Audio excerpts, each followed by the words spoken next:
Politicians' outrage over the idea of keeping Muslims from entering the United States does not tell the full story. Many of Donald Trump's supporters say his proposal is worth a try, and conservatives on talk radio agree. That debate continued last night right here in Studio 57. Republican strategist and CBS News contributor Frank Luntz brought in a focus group to talk about Donald Trump's idea.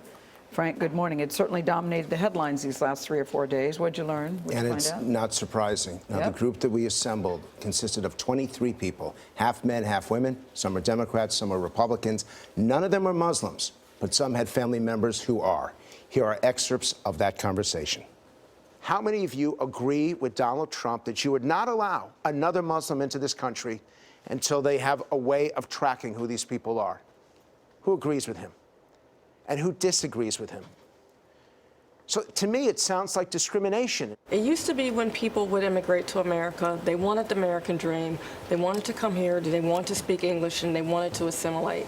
Now we have people that are coming here who want to kill us. Unfortunately, Trump saying this has hijacked the national rhetoric with something that's totally irrelevant. And it's irrelevant because it's unconstitutional. It's against the law. It's unlawful.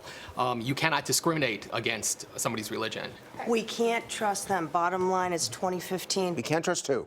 The Muslims coming in, we don't know who they are. You're picking out a specific religion. Yes, I am, because we can't trust them. It's dangerous, in my opinion, this whole mentality and this whole attitude. And, you know, it actually, to me, really proves the fact that, you know, these acts of terror, they do to try and get this kind of reaction. And the stronger the reaction we have against people, the more they're going to feel isolated and get recruited into these groups. If the policymakers are hell-bent on relying on the intelligence that the Muslims are the ones causing all the terrorism, can we at least single out the countries that are harboring ISIS that we know of? Show me a country on the planet where mass Muslim immigration has led to peace and prosperity. Not France, not England, not Sweden. I think why people are behind Trump with that comment is because they do not trust his administration or the federal law enforcement to do what they need to do, which is vet everybody, check everybody out. And that's why Trump can say that, and he's got support still.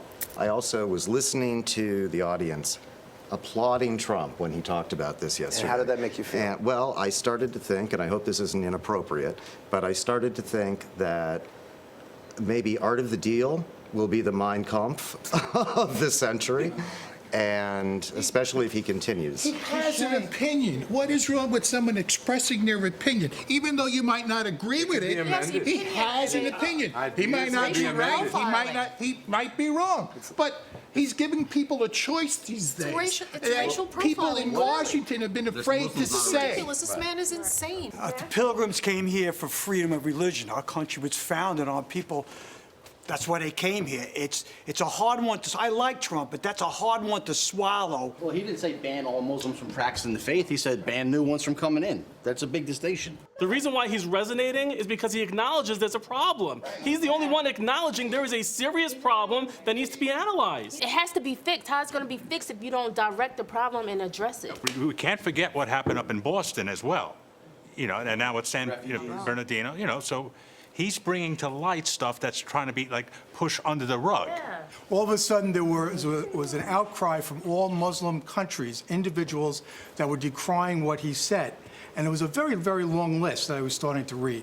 My question was, where were they last week decrying the act that took place in San Bernardino? I read an article in San 9/11? Jose Mercury News. It said that Muslims out there heard Donald Trump's comments and went out in the public to the malls to show people who they were, to show people that they're not associated with that.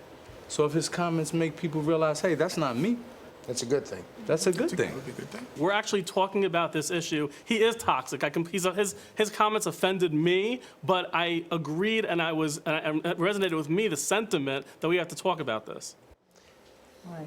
But it's polarizing, but on many levels, it seems to be resonating. Yes. Well, what I found was that they actually want to find common ground. But Trump, who they appreciate for raising the issues, they resent the way that he communicates those issues. They feel that he pulls it apart. And that's a problem with politics right now. The public is expecting their elected officials to find a way to get things done. But the politicians themselves don't respond because they're more interested in getting elected than they seem to be getting success. Why didn't you have Muslims in the group? It seems like they would be an important part of that particular conversation. They would be, but with 23 people statistically, I actually should not have recruited one. But we had 2 participants who had Muslims as immediate family members, and they took all sides of this issue, and it surprised me. Some of the African Americans who participated were less critical of Trump. Some of the working class white voters who are supposed to be most pro-Trump actually were against him. Beyond saying that they would like to see a debate about this issue, how many people in that group, of that 23, you think support what Trump is recommending, a ban on Muslims temporarily?